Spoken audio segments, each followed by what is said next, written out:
Taiwan Kim looked out the window of the space shuttle. The giant ring-shaped space station grew larger as they got closer. His heart beat faster. This was it, the Galactic Council headquarters, home to over 200 alien species. "First time at the symposium?" asked the blue-skinned pilot. Taiwan nodded. "Yes, I'm representing Earth." The pilot made a sound like a snort. Taiwan pretended not to notice. The year was 2089. Humans had built their first colony on a planet around Proxima Centauri just 5 years ago. That achievement had finally earned them a spot in the Galactic Council. Now Taiwan, an expert in the study of different cultures, had to show the aliens what made humans special. The shuttle docked with a soft thud. Taiwan grabbed his bag and stepped into the station. The entrance hall was huge.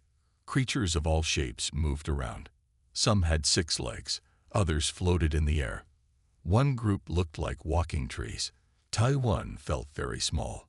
A tall, thin alien with silver skin approached. "Dr. Kim, I am Krell, your guide. Welcome to the Cultural Symposium." Taiwan bowed slightly.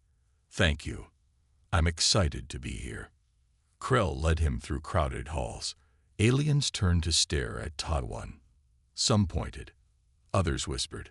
One group of jellyfish-like beings made bubbling sounds that seemed like laughter. "Is something wrong?" Taiwan asked. Krell's face didn't change. "Many species find humans interesting. You are the newest members of the council, after all." They reached a large door with Earth written on it in many languages. "These are your rooms," Krell said. "The opening ceremony starts in 3 hours. Don't be late." Alone in his room, Taiwan checked his presentation one last time. He had spent months preparing. The council had asked each species to share something important from their culture. Taiwan had chosen Earth's myths and legends, stories that showed how humans thought about life, death, and the universe. 3 hours later, Taiwan sat in a massive hall. Thousands of aliens filled the seats. On stage, each species presented their cultural heritage. The fish-like aquarians showed underwater cities built over 10,000 years. The giant insect saurians displayed mathematical poetry that could solve complex problems. Then it was Earth's turn. Taiwan walked to the stage, trying to look confident. "Greetings, honored members of the Galactic Council. I am Dr. Taiwan Kim of Earth." He activated his presentation. Images filled the air above him. Greek gods throwing lightning, Chinese dragons bringing rain, African spirits creating the world, Native American tricksters teaching humans to survive. "These are Earth's myths and legends," Taiwan explained. "For thousands of years, humans have told these stories to understand the world around them. They show what we value and fear. They connect us to our past and guide our future." A strange sound spread through the hall. Taiwan stopped talking. The sound grew louder. The aliens were laughing. Not just a few, almost all of them. They pointed at the images of Zeus, of dragons, of the rainbow serpent. Some were laughing so hard they fell out of their seats. Taiwan stood frozen. What was happening? A large alien with red scales and 4 arms, High Commander Vix of the Aldebaran hegemony, stepped onto the stage. "Thank you, Dr. Kim," Vix said, still chuckling. "What a quaint presentation." Vix turned to the audience. "Our new human friends are still at that charming stage where they cling to primitive superstitions. How refreshing to remember our own species' childhood before we evolved beyond such childish fantasies." The laughter grew even louder. Taiwan's face burned. He wanted to disappear. These advanced aliens saw Earth's most treasured cultural heritage as a joke, like adults laughing at a child's silly drawing. He looked out at the sea of alien faces. Most were laughing or shaking their heads. But in the back, Taiwan noticed something odd. A few older aliens weren't laughing. They watched with serious faces. One, who looked almost human except for his golden eyes, stared right at Taiwan with what seemed like respect. Vix patted Taiwan's shoulder with one of his forehands. Don't worry, human. All species outgrow their myths eventually. You'll learn. As Taiwan walked off stage, he knew one thing for certain. This symposium was going to be much harder than he had expected. The next morning, Taiwan sat in a large room with about 50 aliens. A sign at the door read Panel Discussion, Primitive Belief Systems. He wanted to leave, but he had to stay. It was his job. 3 alien professors stood at the front. One looked like a tall praying mantis. Another had blue skin and no hair. The third was short with eyes all around its head. Today we study Earth myths as examples of evolutionary dead ends, said the mantis alien. Its voice was high and scratchy. On the big screen behind them, images of human stories appeared. Noah's Ark, Thor with his hammer, the Buddha under a tree, Jesus walking on water. Notice how humans created impossible stories to explain simple natural events, said the blue alien. Floods become angry gods. Thunder becomes a warrior with a magic weapon. Stars become heroes frozen in the sky. The aliens in the room nodded. Some took notes. Others made the laughing sounds Taiwan had heard yesterday. Most amusing is how humans still half believe these stories, said the alien with many eyes. They have spaceships but pray to invisible beings. They split atoms but think words can have magic power. Taiwan wanted to explain. These stories weren't meant to be scientific facts. They were about finding meaning, about teaching values, about connecting to something bigger than yourself. But he stayed quiet. The aliens wouldn't understand. To them, it was all just a big joke. After 2 hours, Taiwan couldn't take any more. He left the room and walked through the station until he found a quiet spot. An observation deck with a huge window. Outside, stars shone in the blackness of space. The view helps, doesn't it? Said a soft voice. Taiwan turned. A woman stood nearby, looking out at the stars. She was Korean like him, with short black hair and kind eyes. I'm Junhee Park, she said. Earth Linguistics Team. Taiwan nodded. Taiwan Kim, cultural representative, or should I say, cosmic joke provider. Junhee smiled a little. I saw what happened yesterday. I'm sorry. I don't understand, Taiwan said. Why do they hate our myths so much? Every culture has stories. Had stories, Junhee corrected. That's what's weird. I've been studying alien language archives for months. Every species had rich mythology once, but they all gave it up, and they all act like they're ashamed of it now. Taiwan looked at her. All of them. That's strange, right? Why would different species from different planets all do the same thing? Very strange, Junhee agreed. And there's more. Look at this. She handed him a small screen. On it was an ancient drawing from an alien world. It showed tall beings coming down from the sky to smaller beings on the ground. This is from the Regelian home world, she said, from before they joined the council. Remind you of anything? Taiwan's eyes widened. It looks like Sumerian carvings of the Anunnaki, or those cave paintings in South Africa.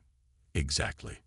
I found hundreds like this from different worlds, all hidden in old archives, all showing the same thing, beings from the sky meeting the locals. Before Taiwan could respond, his communication band beeped. A message appeared. All Earth representatives requested at Grand Hall. Attendance mandatory. When they arrived at the Grand Hall, hundreds of aliens were already there. At the center stood High Commander Vix with all 4 arms raised for quiet. Esteemed members of the Galactic Council, Vix announced, I am pleased to present our newest cultural exhibition, Human Mythology, a cosmic comedy. The crowd cheered and laughed. On screens around the hall, images appeared showing interactive displays about Earth's myths.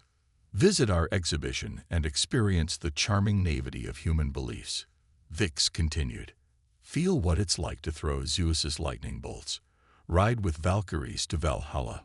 walk on water like human prophets, all while our scientific commentary explains what humans got wrong.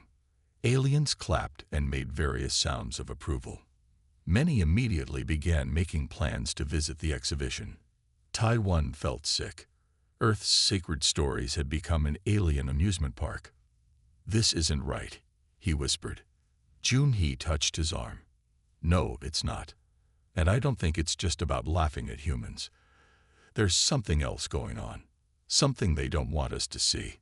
Taiwan looked across the room and noticed the same golden-eyed man from yesterday watching them intently. When their eyes met, the man gave a small nod, as if confirming Junhee's words.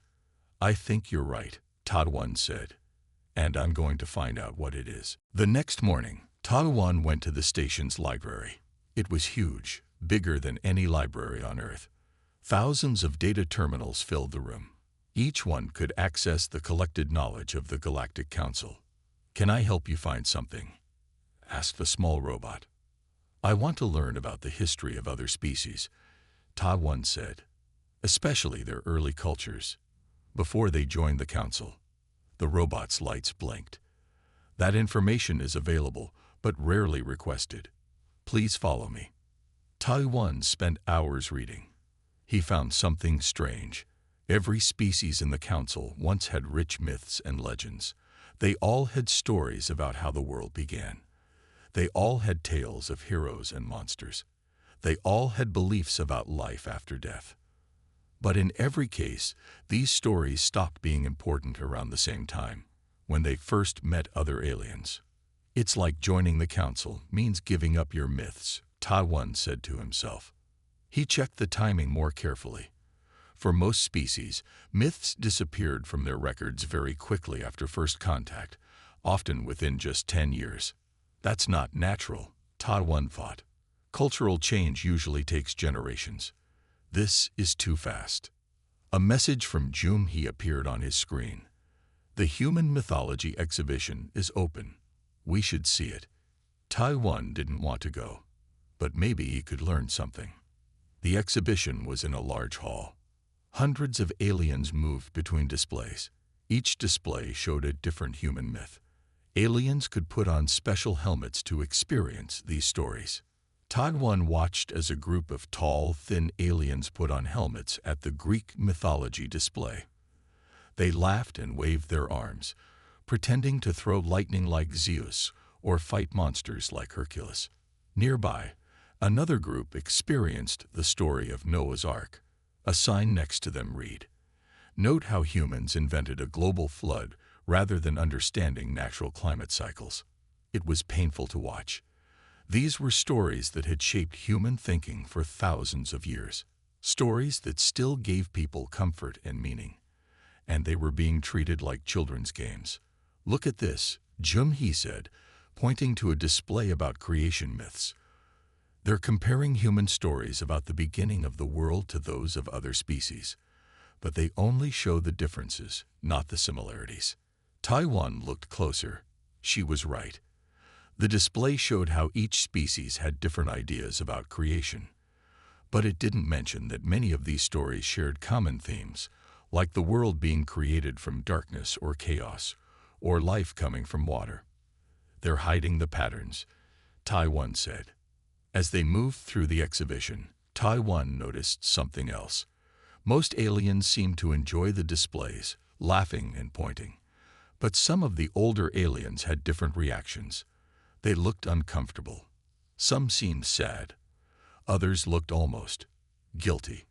One very old alien with wrinkled green skin stood in front of a display about star gods. The display showed ancient human cave paintings of beings coming from the sky. The alien wasn't laughing. Instead, it touched the images gently, as if remembering something. When the alien saw Taiwan watching, it quickly moved away. "Did you see that?" Taiwan asked Junhee. "Yes, and it's not the only one. Look over there." Near the exit, a group of elderly aliens from different species stood together, speaking quietly. They kept glancing at the displays with serious faces. "They're not mocking our myths," Junhee said. "They seem worried." But why would they be worried about human stories? Ta One asked. Maybe because they're not just stories, said a voice behind them. Tai One turned. An old Korean man stood there. He looked about 70, with white hair and a kind face. But his eyes were strange. They seemed too knowing, too ancient for his body. Who are you? Ta One asked. My name is Hyun-Ki Lee, the man said. I'm listed as a diplomatic attaché with the Earth delegation, but we should talk somewhere private. What you've discovered is just the beginning, Dr. Kim, and there are those who would prefer you stop looking. Hyun-Ki glanced toward the entrance. Commander Vix had arrived with several security officers. They were scanning the crowd as if looking for someone. Come, Hyun-Ki said urgently. We don't have much time. Hyun-Ki led Ta One and Jun-Hee through a maze of hallways. They went deep into parts of the station where few people went. Finally, they entered a small room with no windows. We can talk safely here, Hyun-Ki said. No one can listen to us. Tai One looked at the old man. Something about him seemed off. He looked Korean, but there was something in his eyes that didn't seem human. Who are you really? Ta One asked. You're not just a diplomatic worker. Hyun-Ki smiled. You're right. I am not what I appear to be. His eyes changed color, shifting from dark brown to a bright gold. I am not human at all. Jun-Hee stepped back. What are you? I am a member of a species called the Eternal Observers. We live for thousands of years. I have walked on Earth since before the first pyramids were built. Tai One's mouth fell open. That's impossible. You would be over 5,000 years old. I am 3,428 Earth years old, to be exact, Hyun-Ki said. Young for my kind. We watch civilizations grow. We observe and record, but rarely interfere. Why are you telling us this? Ta One asked. Because you've noticed what others miss. Hyun-Ki's face grew serious. The Council isn't just making fun of human myths. They fear them. Fear our myths. Why? Jun-Hee asked. Because some myths are memories, not fantasies, Hyun-Ki said. Your research is dangerous to them. The Council has worked for thousands of years to make species forget certain parts of their past. Tai One sat down, trying to make sense of this. What are they trying to hide? Have you noticed anything special about human myths? Hyun-Ki asked. Anything that appears in stories from different parts of Earth that shouldn't be connected? Tai One thought about it. There are many common themes. The Great Flood appears in hundreds of cultures, and there are always stories about visitors from the stars. Jun-Hee finished. Beings who came from the sky and gave knowledge to humans. Hyun-Ki nodded. Yes, the Anunnaki in Sumerian myths, the Viracocha of the Inca, the Namo of the Dogon people. What if these weren't just stories? Are you saying aliens visited Earth in ancient times? Ta One asked. I'm saying you should look more closely at those stories, Hyun-Ki said, especially the ones about visitors who brought fire and knowledge to humans. A strange memory came to Ta One, something he'd seen years ago in a cave in Australia. Ancient paintings showing tall beings with strange heads coming down from the sky. But why would the Council want to hide this? Jun-Hee asked. That is the real question, Hyun-Ki said. And it's why your research is dangerous. The Council wants all species to believe that myths are childish fantasies, that modern species should outgrow them. Is that why they're making fun of our mythology? Ta One asked. Yes, they will pressure Earth to abandon its myths, just as they've done with every other species. But humans are different. You hold onto your stories more strongly, and your myths contain something other species' myths don't. What's that? Jun-Hee asked. Stories of rebellion against the gods, Hyun-Ki said. Prometheus stealing fire, Adam and Eve eating the forbidden fruit. Humans in myths often defy their creators to gain knowledge. That night, after returning to his room, Ta One had strange dreams. He saw ancient Earth, Great stone structures built to point at certain stars. He saw huge drawings on desert plains that could only be seen from the sky. He saw cave paintings of beings with strange heads coming down from above. He woke up suddenly. His room was dark, but he wasn't alone. "Who's there?" he called out. A figure stepped from the shadows. It was Commander Vix. "Dr. Kim," the four-armed alien said, "we need to talk about your activities. It seems you've been accessing restricted archives and asking problematic questions." Two security officers appeared behind Vix. "The Secretary General would like to speak with you," Vix said. Now, the Secretary General of the Galactic Council was a tall, thin alien with pale blue skin and no hair. His office was at the very top of the station, with windows that looked out at the stars. "Dr. Kim," he said in a soft voice, "I understand you have been researching old myths. May I ask why?" Taiwan tried to stay calm. "I'm a xenoanthropologist. I study cultures. It's my job." "Of course," the secretary nodded. "A fine field of study. But some archives contain sensitive information. Information that could cause confusion." "Confusion about what?" Taiwan asked. The secretary smiled, but his eyes were cold. "About the proper path of cultural evolution. All advanced species naturally outgrow their mythological thinking. Humans will too, in time. The exhibition is meant to help you see that. By making fun of our beliefs. By showing you how childish they appear to evolved minds." The secretary leaned forward. "I suggest you focus on more appropriate areas of study during your stay. The symposium ends in 3 days. I would hate for Earth to make a poor impression in its first council appearance." It was a clear warning. Taiwan was sent back to his room. Two security officers stood outside his door. The next morning, Junhee was waiting for him in the dining hall. "Are you okay?" she asked. "I heard what happened." "I'm fine, but they're watching me now," Taiwan said quietly. "The secretary thinks our research is dangerous somehow." "Which means we're onto something," Junhee said. She slid a small device across the table. "Hyun-Ki gave me this. It will let us into the old archives without being tracked." That day they worked in Junhee's room. They used the device to access hidden files about ancient myths from thousands of worlds. They were careful to avoid security.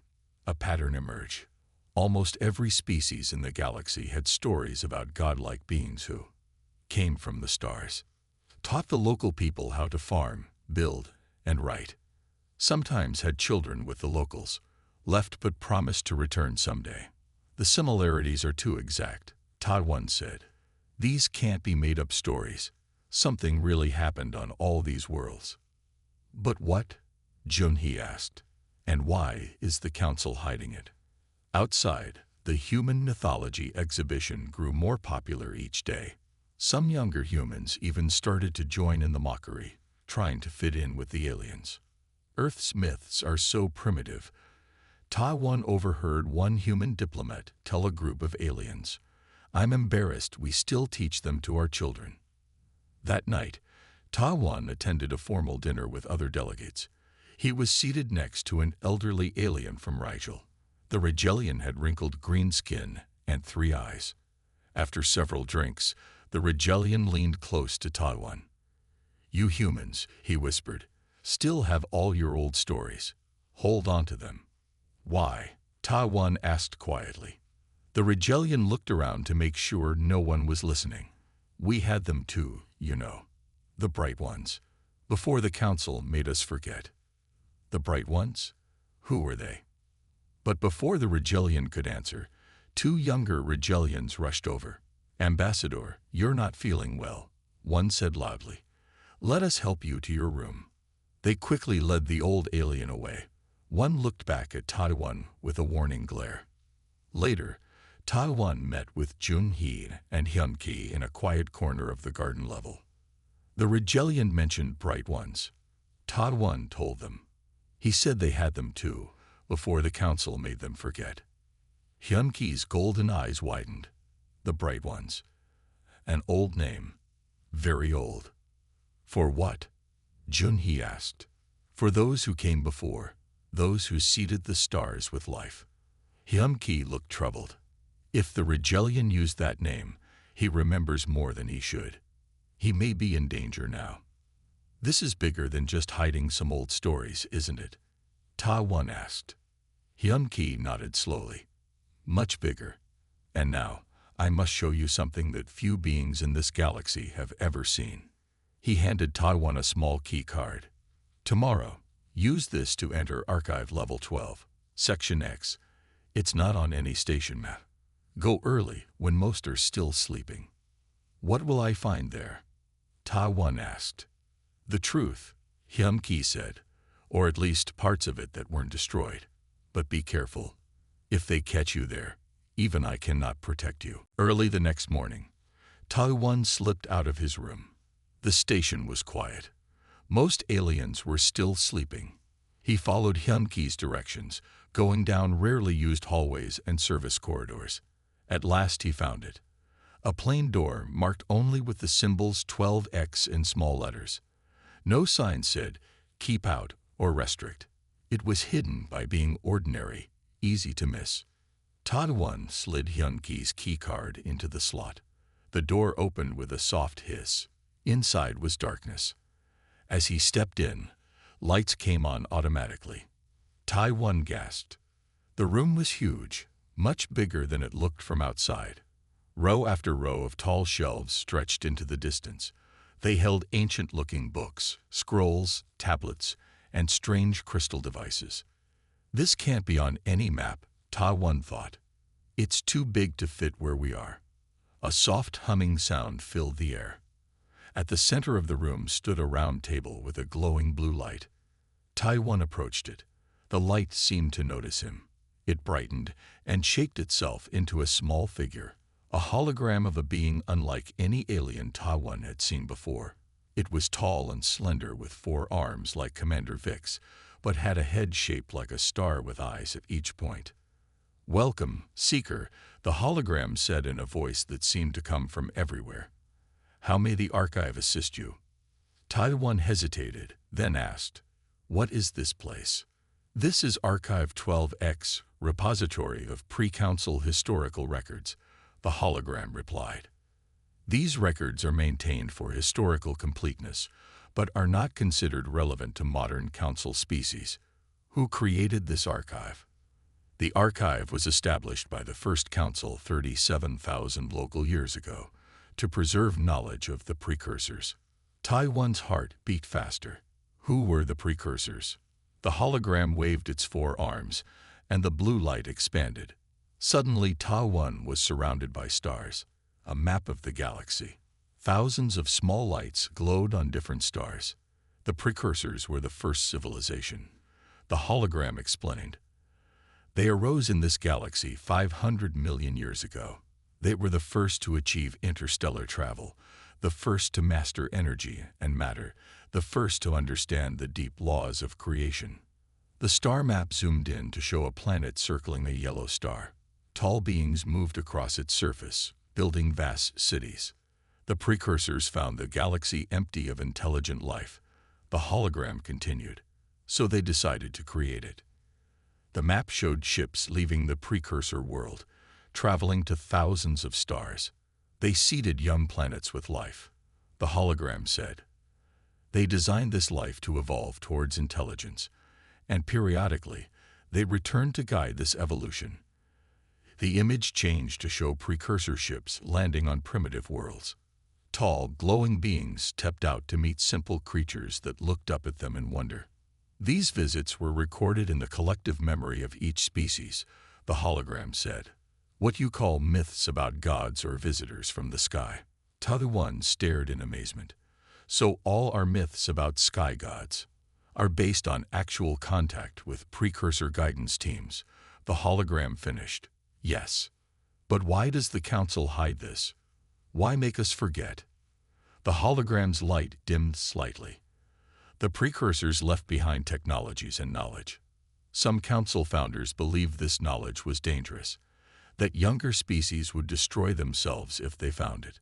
They decided the safest path was to make all species forget about the precursors. By making them ashamed of their myths, Taiwan said, understanding at last. Correct. The Council has worked for millennia to erase these memories, disguising their actions as cultural advancement, helping younger species outgrow primitive superstitions. Taiwan thought of the exhibition mocking Earth's myths. It wasn't just cruel, it was deliberate, a way to make humans forget their true history. What happened to the precursors? He asked. Unknown, the hologram said.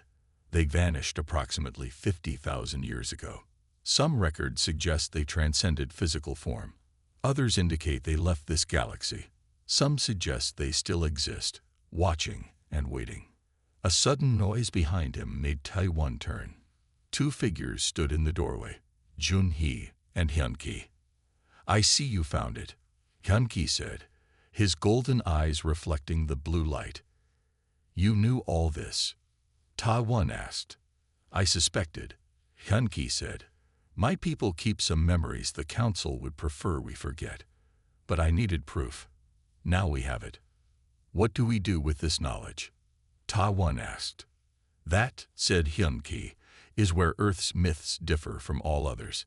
You humans have always had one type of story no other species created. What's that? Junhee asked.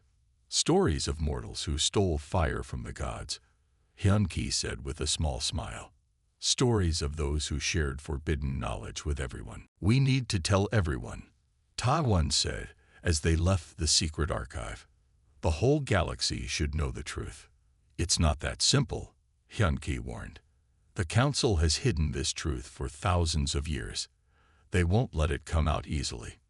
They walked quickly through the quiet halls of the station. Morning was coming. Soon the corridors would fill with aliens. Why are human myths different? Junhee asked. You said our stories about stealing from gods are unique. Why? Hyunki's golden eyes seemed to look into the past. When the precursors visited worlds, they had rules. They would teach some things but keep other knowledge secret. Most species accepted this. They were grateful for what they received and didn't ask for more. But humans did, Taiwan asked. Yes, according to our oldest records, the humans who met the precursors were unusually curious. Dangerously so. Hyunki almost smiled. Where other species saw gods to be obeyed, humans saw teachers who weren't sharing all their lessons. They reached Junhee's room and went inside. It was safer to talk there. Think about your myths, Hyunki continued. Prometheus stole fire from Zeus to give to humans. Eve took the forbidden fruit of knowledge. In Norse stories, Odin hung himself from a tree to gain secret wisdom. Human myths are full of stories about breaking rules to gain knowledge. That's why the Council is so eager to make us forget our myths, Taiwan realized. They're afraid we'll do what our stories talk about, take forbidden knowledge and share it. Exactly, Hyunki said. And now I understand why humans held on to their myths longer than other species. Why is that? Junhee asked. Most species join the Council very soon after developing space travel. The Council finds them quickly and begins the process of cultural advancement, making them ashamed of their myths. But Earth was different, Taiwan said. We had space travel for almost 100 years before making contact. Yes. You had time to embed your mythological thinking deeply into your art, literature, and philosophy. That's why you resist the Council's pressure more than other young species. Taiwan thought about this. Even with all their technology, many humans still found meaning in ancient stories. They still made movies about gods and heroes. They still used old myths to understand new problems. Today is the closing ceremony of the symposium, Junhee said, checking her communication band. The program says there will be a special event, Earth's Cultural Advancement Ceremony. What does that mean? Taiwan asked.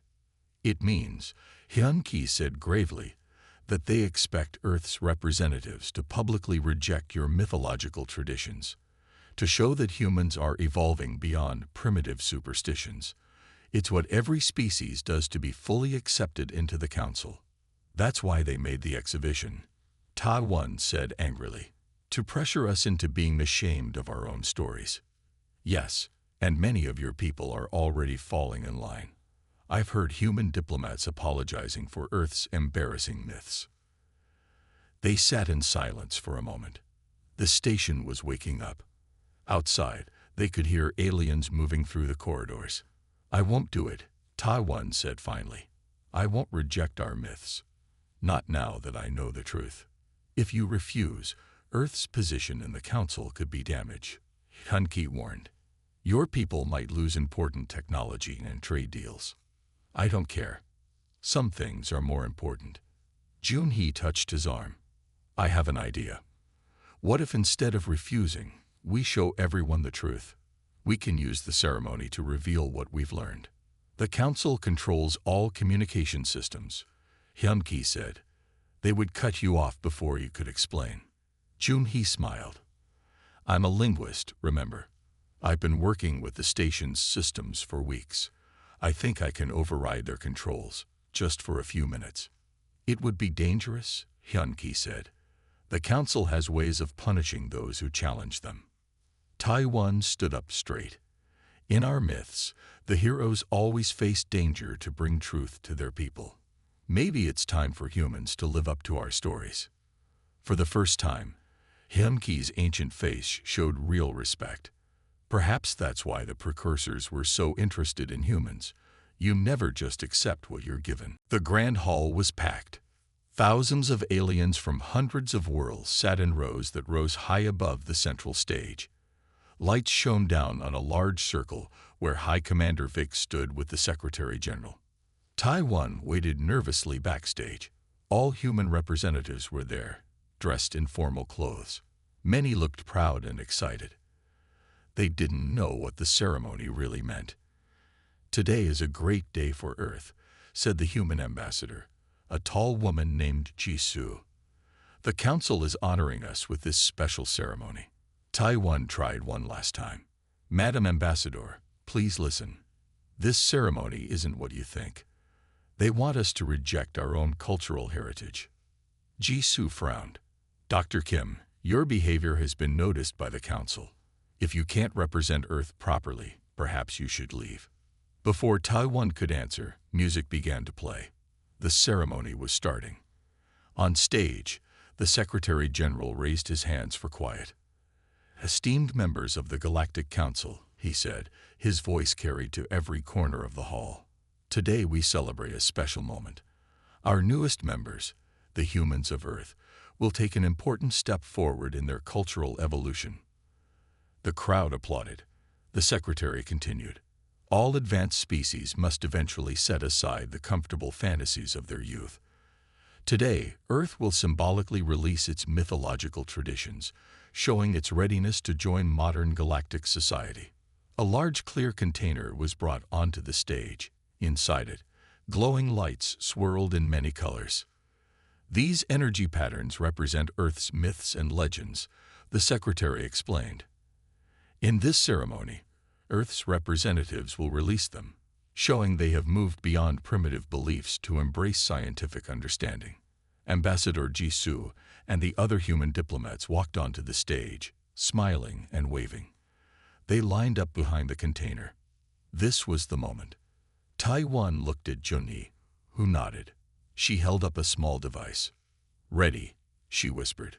Once you're on stage, I'll activate it. Every screen in the station will show what we found. You'll have about 3 minutes before they can stop it. Ta-1 took a deep breath and walked out onto the stage. The Secretary General looked surprised, then annoyed. Dr. Kim, this is not your place. I am Earth's cultural representative, Ta-1 said loudly, his voice echoing through the hall.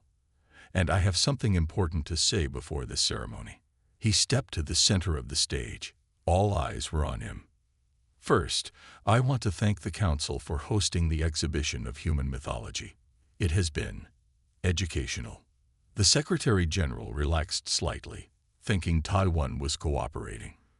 But in studying our myths, Ta-1 continued, I made an interesting discovery. one that all species should know about. Behind him, Jung-hee pressed a button on her device. Suddenly, every screen in the hall lit up. They showed images from the secret archive, the precursors seeding worlds, visiting primitive species, being remembered as gods. The myths you mock aren't just stories, Taiwan said, his voice strong and clear. They're memories, memories of beings who visited all our worlds long ago, beings who helped us grow and learn. Gasps came from the crowd. Some aliens stood up in shock. Others leaned forward, staring at the screens with wide eyes. Look at these images, Taiwan said, pointing to the screens. Myths from Earth, from Rigel, from Ta City, from 100 worlds, all showing the same beings, all telling the same story. The Secretary General lunged for Taiwan, but stopped when he saw how intently the crowd was watching. Why are these myths so similar? Taiwan asked. Because they all came from the same source, real visitors who came to all our worlds. Council security officers started moving toward the stage. The Secretary General was speaking urgently into a communication device. Some screens began to go dark. But it was too late. Delegates from many worlds were standing now. Some older aliens were nodding. Others were talking excitedly to each other. A very old draconian, one of the oldest species in the council, stood up. His voice, deep and powerful, boomed through the hall. The human speaks truth. I remember the stories my great-grandmother told me before the council made us forget. The bright ones came to our world too. More voices joined in. More memories were shared. The noise grew as species after species recognized pieces of their forgotten past. The Secretary General's face was pale with fury. He raised his hands, calling for order, but the hall was in chaos now. Commander Vix grabbed Taiwan's arm. You have no idea what you've done, he hissed.